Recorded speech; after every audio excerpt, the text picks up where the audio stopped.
Hello everyone, I am Binish Khan, your English educator.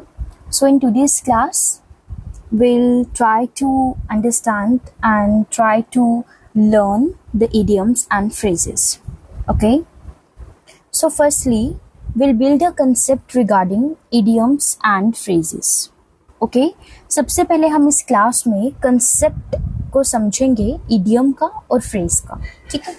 Firstly, we'll understand what is a phrase. If I talk about phrase, so phrase it is a part of sentence. Okay? Phrase क्या होता है? ये एक sentence का part है. Okay? Phrase एक sentence का part है, but there is a difference between phrase and sentence. Okay? What did I say? I just said कि phrase it is a part of sentence, but there is a difference between phrase and sentence. Okay? Firstly, we'll try to understand what is a sentence. सबसे पहले हम समझेंगे sentence क्या होता है. देखो sentence वो होता है जो कि complete meaning बताता है किसी चीज का. ठीक है? complete meaning किसी चीज का बताता है. ओके और उसमें complete sense होती है. क्या होती है? complete sense होती है और एक correct sequential order में आपको मिलेगा. ठीक है? करेक्ट सिक्वेंशियल ऑर्डर और you can say chronological order में मिलेगा. उसके जो वर्ड्स होंगे that is called the sentence. Okay और सेंटेंस जो है ये बनता किससे है? It is a group of words. Okay sentence किससे मिलके बनता है? ग्रुप ऑफ वर्ड्स से मिलके सेंटेंस बनता है. ओके ग्रुप ऑफ वर्ड्स से मिलके सेंटेंस बनता है. ओके सेंटेंस क्या है? जो कंप्लीट मीनिंग आपको दे रहा है, जिसमें कंप्लीट सेंस है और एक करेक्ट सिक्वेंशियल ऑर्डर में है. Okay whereas if I talk about the phrase, as I said earlier, there is a slight difference between the phrase and the sentence. Okay phrase जो है वो सेंटेंस का ही part है, बट phrase जो है अब वो सेंटेंस से डिफरेंट कैसे है? देखो phrase जो है वो भी सेंस हमें देता है. phrase जो है वो भी सेंस बनाता है, but not complete sense. Okay phrase जो है वो भी सेंस बनाता है, बट उसकी कंप्लीट सेंस नहीं होती है. Okay we'll try to understand this concept with the help of some examples. For example, if I write here the sun rises in the east. Okay the sun rises in the east. Okay अब यहाँ पे ये पूरा क्या है? Sentence है. Complete meaning आपको दे रहे हैं, कंप्लीट सेंस आपको दे रहे हैं और सिक्वेंशियल ऑर्डर में है. ठीक है if I underline this particular words in the east, अगर मैं सिर्फ इन द ईस्ट ही बोल रही हूँ, अब इन द ईस्ट जो है सेंस तो है इसकी, बट इसकी कंप्लीट सेंस नहीं है. ओके सेंस है बट इसकी कंप्लीट सेंस नहीं है. तो ये जो हमारा ग्रुप ऑफ वर्ड्स है इसे हम यहाँ पे क्या बोलेंगे? This is called the phrase. Okay now the question rises here कि द सन राइजेस ये भी तो है यहाँ पे, तो ये फ्रेज क्यों नहीं है? ये फ्रेज इसलिए नहीं है बिकॉज यहाँ पे कॉम्बिनेशन आपको सब्जेक्ट और वर्ब का कॉम्बिनेशन मिल रहा है, और सब्जेक्ट और वर्ब के कॉम्बिनेशन को हम पढ़ते हैं क्लॉजेस में. Okay when we talk about the clauses, उस टाइम पे आपका ये डाउट और अच्छे से क्लियर हो जाएगा. इन सिंपल टर्म्स अगर मैं क्लॉजेस की बात करूँ, क्लॉजेस जो है it's a combination of subject and verb. जैसे द सन यहाँ पे सब्जेक्ट है, राइजेस यहाँ पे वर्ब है, तो सब्जेक्ट और वर्ब के कॉम्बिनेशन को we call it as clause. और इन द ईस्ट जो है ये एक हमें सेंस तो दे रहे हैं बट कंप्लीट सेंस नहीं दे रहा है. Okay so in the east जो है हमें सेंस दे रहा है बट कंप्लीट सेंस नहीं दे रहे. That is why I call this particular group of words as phrase. Okay and moreover phrase की जब भी हम बात करते हैं हम उसमें वर्ब या सब्जेक्ट की बात नहीं करते हैं. ओके ऐसे we do have some other kinds of like phrasal verbs और so on and so forth, but right now if I talk about the phrases में हम यूजुअली सब्जेक्ट और वर्ब इसकी बात नहीं करते, बिकॉज वो वाला कॉन्सेप्ट है that we gonna study in case of clauses. Okay and if I take another example, okay if I take another example, for example, if I write here Humpty Dumpty sat on a wall. Okay Humpty Dumpty sat on a wall. अब Humpty Dumpty क्या है? It is a subject. Subject क्या होता है? हम किसके बारे में बात करें? Which we talk about. Okay, that is called the subject. Any noun or pronoun or any action doer, that is called the subject. Okay, अब ये जो ये है ये verb है. अब इसके आगे on a wall. If I talk about only these group of words on a wall, अभी sense तो बना रहे हैं but complete sense नहीं बना रहे हैं. So that is why I call this as the phrase. Okay, so that is why I call this word as the phrase. Okay, so now we'll try to understand the concept of idiom. Okay, so अभी हमने phrase का concept को समझ लिया. Okay, अब हम समझेंगे idiom के कॉन्सेप्ट को. ठीक है, if I talk about the concept of idiom here, the literal meaning is different. The literal meaning is different from the implied meaning. Okay, the literal meaning is different from the implied meaning. What did I say? I just said idioms की जब हम बात करते हैं, इसमें जो literal meaning होता है वो implied meaning से क्या होता है, different होता है. मतलब जैसा words में लिखा है उसका मीनिंग सही में वैसा नहीं होता है. Okay, for example if I right here she kicked the bucket.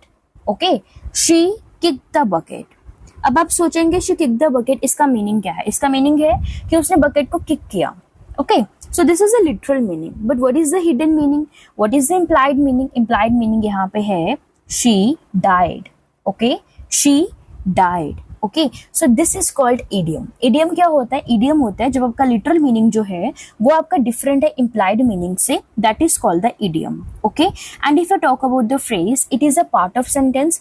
It does make sense but not complete sense. Okay, and when we talk about the combination of subject and verb, there we get the concept of clauses. Okay, so right now we are talking about idioms and phrases. I hope the concept has been cleared. Okay, now we move on to the next slide. So first is deliver the goods. Okay, so deliver the goods. You might be thinking इसका meaning क्या होगा कि हमने goods को deliver कर दिया. But in reality, what is the meaning? To do what is expected or promised. वो करना जो आपको जो आपने expect किया है या जो आपने promise किया है वैसा काम करना. Usage क्या है? The boss made sure that his team delivered the goods and secured the project. अब boss ने क्या surety दी है कि उसकी टीम जो है वो जो उसने promise किया है वैसा ही काम करेगी और प्रोजेक्ट को सिक्योर करेगी. Okay, so deliver the goods means to do what is expected और promised. Second, at random. Okay, at random means aimlessly. At random क्या होता है? एमलेसली आपने कोई चीज कर दी. यूसेज क्या है यहाँ पे? You can take any card at random from the deck. आप कोई भी कार्ड एमलेसली, कोई भी कार्ड आप डेक में से रैंडमली आप उठा सकते हो. Okay, so eight random means aimlessly. Aimlessly you can take any card, okay, from the deck. Third is bad blood.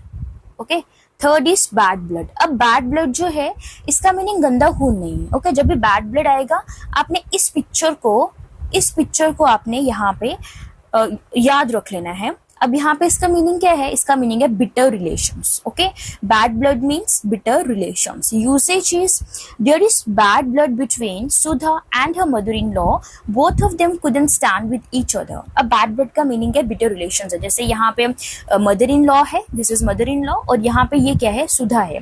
अब मदर इन लॉ और जो डॉटर इन लॉ होती है उनमें यूजली एक रिलेशनशिप्स अच्छे नहीं होते. सो बैड ब्लड को हम याद कर सकते हैं कि बिटर रिलेशंस है. हमने ये पिक्चर याद कर लेनी है. So there is bad blood between Sudha and her mother-in-law. Both of them couldn't stand with each other. Okay. Now the next one, at odds. Okay. So what is the meaning of at odds? At odds means in dispute. Okay, whenever you get this idiom, हमें ये चीज याद रखनी है. Eight odds का meaning क्या होता है? In dispute. हमने एक ब्रदर सिस्टर को याद कर लेना है. किसको याद कर लेना है? एट ऑड्स में ब्रदर एंड सिस्टर, कि वो हमेशा फाइटिंग पे होते हैं, हमेशा डिस्प्यूट में होते हैं. ठीक है, सो इस पिक्चर से हमें याद कर लेना है. अब यूसेज क्या है इसका? Shelly and her brother are always at odds over what to watch on TV. Shelly और जो उसका भाई है वो हमेशा किस पे होते हैं? डिस्प्यूट पे होते हैं. उनको टीवी पे यहाँ पे क्या वॉच करना है. Okay, next fifth, The apple doesn't fall far from the tree. क्या बोला मैंने यहाँ पे? जो एप्पल है doesn't fall far from the tree. अब हमें लग रहा है they're talking about the apple, they're asking something about the fruits, but no. What is the meaning? The meaning is offspring grow up to be like their parents. जो offspring होते हैं वो बिल्कुल अपने पेरेंट्स की तरह होते हैं. जैसे यहाँ पे daughter है, this is the mother. So हमने इसको एक डायलॉग फॉर्मेशन में समझेंगे. Mom, I'm going for shopping. Daughter, me too. Love shopping. Father, the Apple doesn't fall far from the tree. अब क्या है, मदर बोल रही है मुझे शॉपिंग बहुत पसंद है, okay, and daughter is also saying the same thing, me too love shopping, okay, and then the father वो आते हैं, वो बोलते हैं जो एप्पल है doesn't fall far from the tree, it means जो उसकी बेटी है बिल्कुल अपनी माँ पर है, okay. The next is taste of your own medicine, very important, taste of your own medicine. Taste of your medicine यहाँ पे मीनिंग ये नहीं है कि अपनी मेडिसिन खा ली उसका टेस्ट कैसे, नो, ओके। जब भी टेस्ट ऑफ योर मेडिसिन की बात होगी आपको इस पिक्चर को याद कर लेना है यहाँ पे कि यहाँ पे क्या है, एक एक लड़का है और वो he is waiting for someone and he is feeling sad, बहुत ज्यादा सैड है।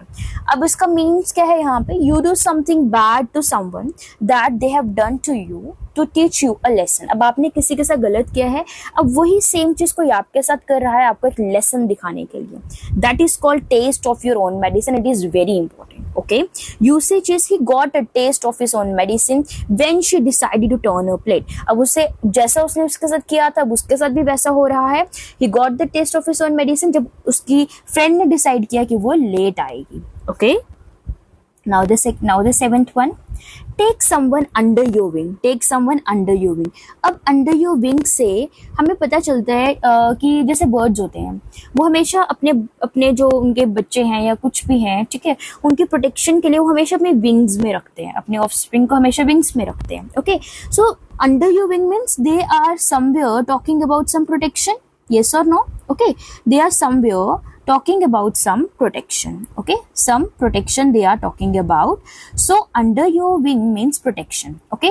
so जैसे हम पिक्चर से देख सकते हैं यहाँ पे एक there is a man और वो उसने एक बच्चे को ऊपर उठाया है, they are very happy, this man is protecting the kid, so what does it mean, इसका मीनिंग क्या, look after them, help them, protect them।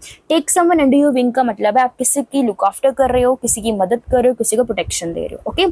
what is the usage, Rahul's uncle has taken him under his wing, Rahul के uncle जो हैं उन्होंने क्या किया, उन्होंने राहुल को अपने विंग में रख लिया, not in his wing, they are talking about the protection, okay. Now the eighth one, eighth is tables are turned. Tables are turn जब भी होगा हमें टीम इंडिया को याद रखना है, ठीक है। टेबल्स आर टर्न मीन्स इसका मीनिंग है गेम हैज चेंज्ड, ओके, और roles have been reversed और situation has changed, ठीक है। जब भी tables are turned होगा हमें इसमें किसको याद रखना है, हमें इसमें याद रखना है टीम इंडिया को, ठीक है। हमने इसमें याद किसको रखना है, we have to remember the team India। और इसका यूसेज क्या है, India turned the tables by playing better game in the last match। India ने पूरी गेम ही रिवर्स कर दी लास्ट मैच में बहुत अच्छा खेल के। So tables are turn means game has changed, okay. Next, take a back seat. Take a back seat जो है, हमने इस पिक्चर को याद रखने कि एक बंदा है और जैसे लग रहा है उसको कोई भी इंपॉर्टेंस नहीं मिली है और वो पीछे रह गया, सारे लोग उससे आगे चले गए हैं, ठीक है। इस पिक्चर से हम एग्जामिन कर सकते हैं, तो इस पिक्चर से ही हमने इसका मीनिंग को फाइंड आउट करना है। So what is the meaning, given a less important position और role. Take a back seat means जब किसी को हम बहुत लेस इंपॉर्टेंट पोजीशन या रोल देते हैं, that is called take a back seat, okay। So what is the usage here, in future he would take a back seat in politics। Future में उसे कोई भी इंपॉर्टेंस नहीं मिलेगी पॉलिटिक्स में, ठीक है। टेक अ बैक सीट को इस पिक्चर से हमें याद रखना है। Then the tenth one is turned a deaf ear, okay, turned a deaf ear। so deaf ear से ना हमने ना इस फैट मैन को याद रखना है, ठीक है। जैसे ये बैठा हुआ है बिल्कुल आंखें बंद करके, ऐसा लग रहा है कि इग्नोर कर रहे हैं, you know, he is ignoring someone, he is not listening to someone, और अपनी ही किसी दुनिया में खो गया है, okay. So turned deaf ear, जैसे डेफ है, बिल्कुल डेफ ईयर है, ठीक है, कुछ भी नहीं सुन रहा, इग्नोर कर रहा है। सो इसका मीनिंग क्या है, to ignore someone when they complain और आस्क फॉर समथिंग। इसका मीनिंग क्या है, आप किसी को इग्नोर कर रहे हो जब वो कंप्लेन कर रहा है या किसी चीज के लिए बोल रहा है, that is called turned a deaf ear, okay. So what is the usage, he turns a deaf ear to request for loans. अब यहाँ पे कोई रिक्वेस्ट है ये लोन्स के लिए, ही turns a deaf year, it means he is ignoring the person, okay. 11th is zip your lip। Zip your lip, very easy. इस picture से भी हम देख सकते हैं कि ये चुप रहने के लिए बोल रहा है कि साइलेंट रहो, या कोई सीक्रेट के लिए बोल रहा है कि सीक्रेट रखो, okay. So what is the usage, one should remain silent और कीप अ सीक्रेट। हर किसी को साइलेंट रहना है, वो क्या बोला, चुप रहो या साइलेंट रहो या सीक्रेट रखो, okay. So usage is I want you to zip your lip and listen when I am talking. बोल रहे कि आपको चुप रहना है और मेरी बात सुनो जब मैं बात कर रहा हूँ, okay. Now the 12th one, zip it. अब देखो जिप इट से जैसे जिस तरह से ये बोल रही है ऐसा लग रहा है बहुत गुस्से में है और बोल रही चुप कर जाओ, ऐसी बात मत करो। So okay, so what will be the meaning of zip it? It means to stop talking immediately. Immediately चुप कर जाओ, बिल्कुल मत बोलो। Okay, so what is the usage? Shelly angrily told him to zip it. Shelly ने angrily क्या बोला कि चुप हो जाओ एकदम से, to stop talking immediately, that is called zip it. Okay, now the 13th one, zigged before you zagged. Okay, zigged before you zagged. So what is the meaning of zigged before you zagged? It means things done in the wrong order. हम इस picture से examine कर सकते हैं। जैसे एक लड़की है, girl is making something, okay, she is cooking something basically, और यहाँ पे सब कुछ ऑर्डर में एक मेस उसने क्रिएट कर दिया। Okay, so zigged before you zagged, इसका मीनिंग क्या है? Things done in the wrong order. So what is the usage? I started off right but then I zigged when I should have zagged and ended up with a mess, कि मैंने सही से किया था but पता नहीं चला, सब कुछ रॉन्ग ऑर्डर में हो गया। Okay, so zigged before you zagged means we have to remember this girl who is cooking food and she has just ended up with a mess. Okay, then the 14th one, zero tolerance. Okay, zero tolerance. अब zero tolerance का meaning क्या है? जैसे ये police है, okay, यहाँ पे कुछ स्टूडेंट्स ऐसे होंगे, they might be preparing for police, they might be preparing for the other jobs as well. So हम वही देख सकते हैं कि जो पुलिस होती है वो क्या कर रही है कि जैसे हम इससे एग्जामिन कर सकते हैं कि जो पुलिस है थोड़ा सा भी कोई क्राइम करेगा वो उसको भी एक्सेप्ट नहीं कर रही है। Okay, so that is called the zero tolerance. Okay, so zero tolerance का मीनिंग क्या है? Non acceptance of any crime no matter how small और ट्राइवियल इज। कितना छोटा सा भी क्यों ना हो, हमने उसको एक्सेप्ट नहीं करना है किसी भी क्राइम को। ठीक है, तो usage is the police announce that there will be zero tolerance for looters. Even looters के लिए भी जीरो टॉलरेंस होगी, we will not tolerate anything. Okay, so that is called the zero tolerance. Zero tolerance जब भी आएगा हमें police को एक माइंड में रखना है जीरो टॉलरेंस की तरह। Then 15th, your sins will find you out. Your sins, sins क्या होता है? पाप, गुनाह। ओके, सो सिंस का मीनिंग है जैसे हम एग्जामिन कर सकते हैं, टीचर है और बहुत गुस्से में है, जैसे लग रहा है वो scold, she is scolding the students. Okay, so अब हम इसका यहीं से एग्जामिन करते हैं इसके मीनिंग को। क्या मीनिंग है इसका? Things you do wrong will become known और can't cover a bad things you do। जैसे इसका मीनिंग क्या है? your sins will find you out। so what will be the meaning? अगर आपने किसी के साथ कुछ गलत किया है, वो जो आपने गलत किया है, things you do wrong, जो आपने गलत किया है वो जरूर सामने आएगा। ओके, और can't cover up bad things you do, जो आपने गलत किया है वो भी कवर अप नहीं होगा। Okay, so usage is the teacher told her stop lying about the assignments because your sins, यहाँ पे यूर कर देना। Okay, so your sins will find you out. Teacher क्या बोल रही है कि झूठ मत बोलो असाइनमेंट्स के लिए। ओके, आपके जो सिंस हैं आपको जरूर ढूंढेंगे। इट मीन्स अगर आप जो बैड थिंक करो, तुम झूठ बोल रहे हो असाइनमेंट्स के लिए, एक ना एक दिन जरूर सामने आएगा सच। Okay, then your name is mud। your name is mud। Firstly हम इस पिक्चर से एग्जामिन कर सकते हैं कि मड क्या होता है। मड जैसे लग रहा है कि गंदा हो गया सब कुछ, और ये सारे जो भी मड में है गंदे हो गए। सो गंदे को हम इंग्लिश में क्या बोलते हैं? बैड। Okay, अब your name is mud, your name is bad, it means they're talking about the reputation.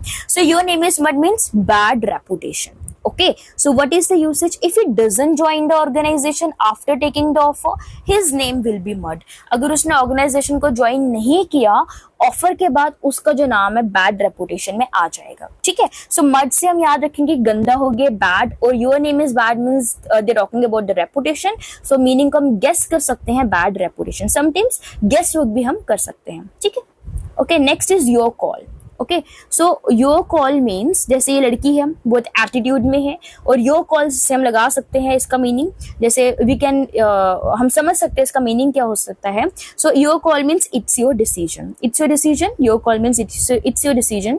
So usage is it's only your call that what should be done और व्हाट शुड नॉट। ये सिर्फ your call means आपका ही decision है कि हमें क्या करना चाहिए और क्या नहीं करना चाहिए। So it was your call. Okay, your belly button is bigger than your stomach। your belly button is bigger than your stomach। so what does it mean? It means to take on more responsibilities that you can handle। okay, so to take on more responsibilities that you can handle means जैसे हम picture को examine करते हैं सबसे पहले, जैसे इसका belly button, ठीक है, अब ये कितना मोटा है। अब इसको अगर मैं बोलूँ आप मैराथन में पार्टिसिपेट करो विदाउट ट्रेनिंग, वो मैराथन में पार्टिसिपेट कर लेगा बट वो हैंडल नहीं कर पाएगा उस चीज को, ठीक है। सो यही चीज है कि आप पे इतनी रिस्पॉन्सिबिलिटीज आपने ले ली है but you can not handle it, okay. So usage क्या है, his belly button is bigger than his stomach as he signed up for a marathon without any training, okay। Marathon के लिए he has signed up but without any training, so उसने ज्यादा responsibilities ले ली that he cannot handle, okay। so your belly button is bigger than your stomach, इसका meaning ये है आपने ज्यादा रिस्पॉन्सिबिलिटीज ले ली than you can handle, okay।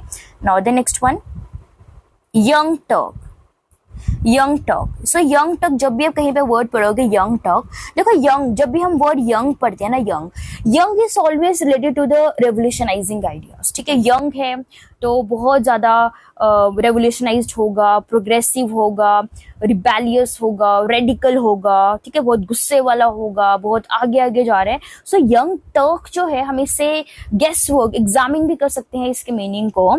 इसका मीनिंग क्या होगा, progressive, revolutionary, radical reformer, rebellious member of an organisation और political party, okay. So young Turk क्या है कि जो बहुत ज्यादा प्रोग्रेसिव है, रेवोल्यूशनरी है, रेडिकल रिफॉर्मर है। So all such words they are used for the young turk.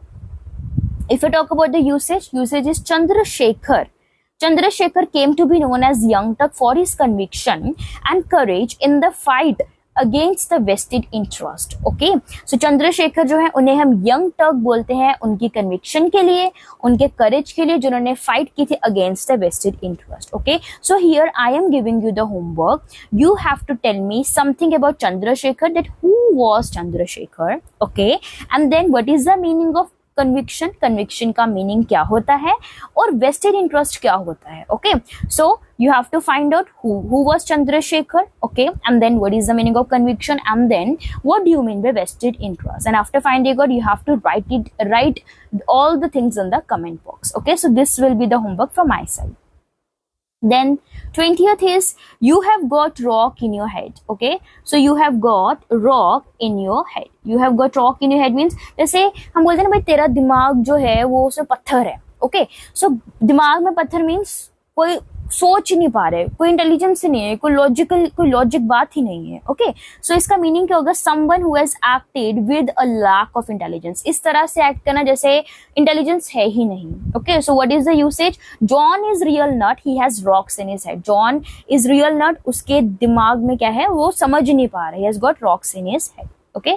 Then the 21th is take one's medicine. अब देखो टेक वंस मेडिसिन का मीनिंग क्या है, accept one's punishment, accept one's punishment, okay.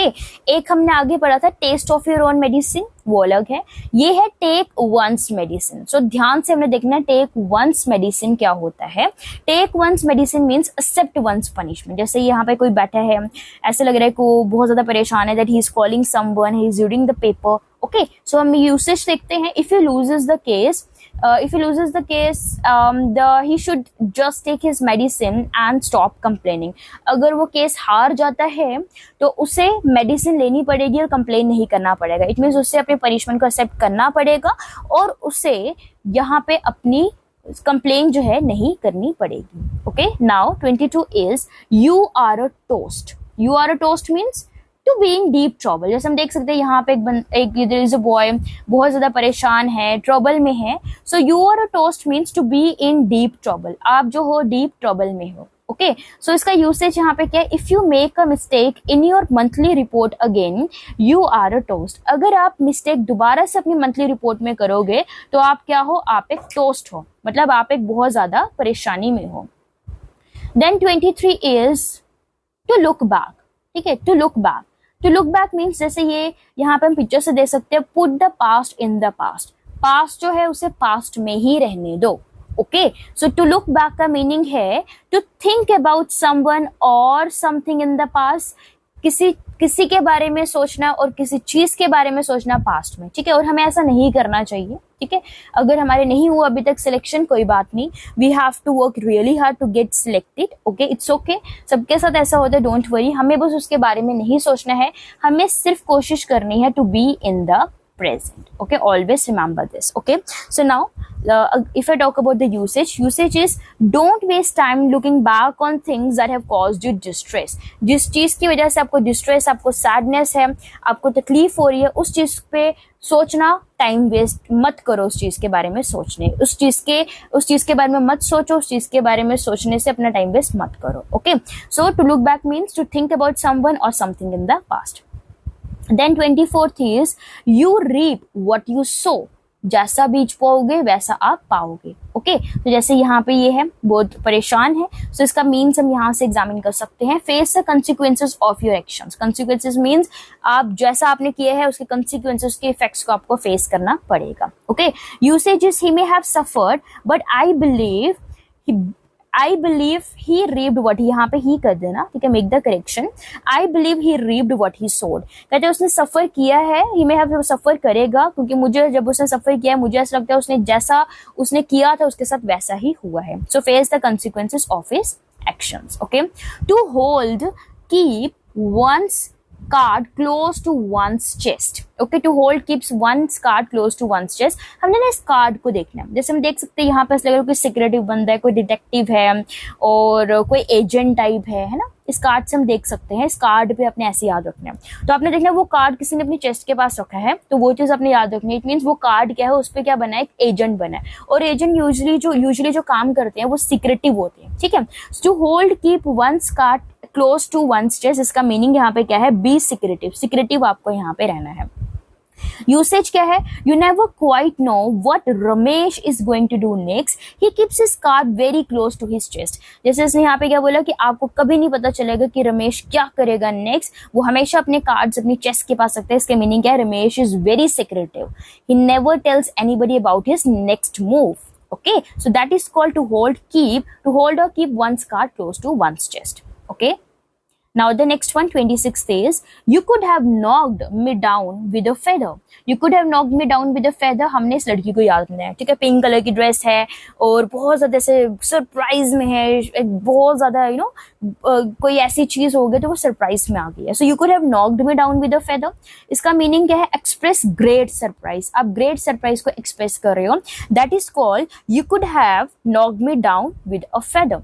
Okay, इसका usage क्या है यहाँ पे, when they told me I had won, you could have knocked me down with a feather. जब उन्होंने बोला कि मैं जीत चुकी हूँ. Okay, so you could have knocked me down with a feather, कि बहुत ज्यादा सरप्राइज उसको हुआ कि मैं जीत गई हूँ. जैसे अब आपकी रिजल्ट आएगा, ठीक है, रिजल्ट में लिस्ट में आपका नाम होगा, आप टॉप कर रहे हो और उस चीज में obviously the topper doesn't know that he or she has topped the exam, तो वो बहुत ज्यादा सरप्राइज में होता है. So that is called you could have knocked me down with a feather. So express great surprise. Okay, now the next one, you can't unring a bell. You can't unring a bell. Okay, means क्या है इसका, what has been said cannot be unsaid. What has been said cannot be unsaid. इसका meaning क्या है, इसका meaning है किसी गलती को सुधार नहीं पाना. ठीक है, किसी भी गलती को सुधार नहीं पा रहे हैं, that is called you can't unring a bell. Okay, you can't unring a bell means what has been said cannot be unsaid means किसी गलती को आप नहीं सुधार पा रहे हो. Okay,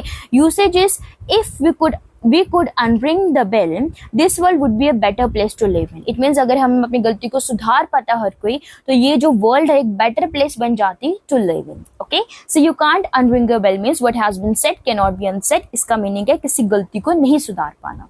Okay, now the 28th is you can't teach an old dog new tricks. You can't teach an old dog new tricks. इसका मीनिंग है you cannot make people change their ways. आप लोगों के जो ways है उसको आप change नहीं कर सकते. ओके, जैसे आप देख सकते हो यहाँ पे एक लड़की है, she might be understanding the aspects of learning computer system, but somehow she is not able to do that. वो नहीं कर पा रही है ऐसा. So you can not make people change their way. So let us understand this particular idiom and phrase with the help of the usage. And what is that? I try to get my mother to start using a computer, but she says you can't teach an old dog new tricks. Okay, मैंने अपनी क्या बोल रहा है कि मैंने अपनी मम्मा को कंप्यूटर सिखाना शुरू किया कि आप सीखो, बट मम्मा ने क्या बोला कि आप नहीं सिखा सकते. You can't teach an old dog new tricks. It means you can not make people change their ways. अब वो जैसे पुराने में चल रहे वैसे ही वो चलते रहेंगे. Okay, now the next one, 29. What is the 29th is you can't take it with you. You can't take it with you. Okay, what will be the meaning of this you can't take it with you? It means you should enjoy your life today because you can't take money or possessions with you when you die. Okay, you can't take it with you, इसका meaning है कि आपको अपने life को enjoy करना है आज ही, today you have to enjoy your life today, क्योंकि आप अपने मनी को या अपनी बिलोंगिंग्स को, अपने पोजेशंस को अपने साथ नहीं ले जाओगे when you die. Okay, so you can't take it with you. So usage is, we have finally decided to sell our house and travel the world because as they say you can't take it with you. जैसे ये family है, इन्होंने decide कर लिया हम अपने घर को बेच देंगे और पूरी दुनिया घूमेंगे क्योंकि हम मरने के बाद सब कुछ नहीं लेके जाएंगे. Okay, so they believe in the process of carpe diem. Carpe diem क्या होता है? Seize the day. Okay, seize the day. Okay, then 30th is, you can't make a silk purse out of sow's ear. Okay, you can't make a silk purse out of sow's ear. अब इसका meaning क्या है? अब ले silk purse बना रहे, क्या करें? नो, मीनिंग क्या है इसका यहाँ पे? Unachievable, unachievable. So usage is, no matter how expensive his clothes, he still looks sloppy. You can't make a silk purse out of a sow's ear. Please make correction here, out of a sow's ear.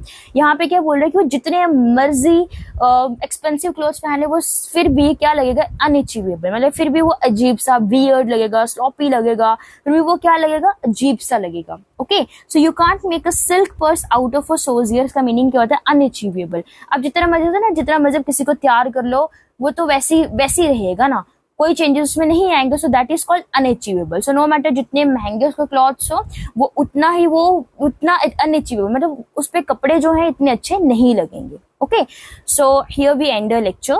Thank you so much for listening everyone.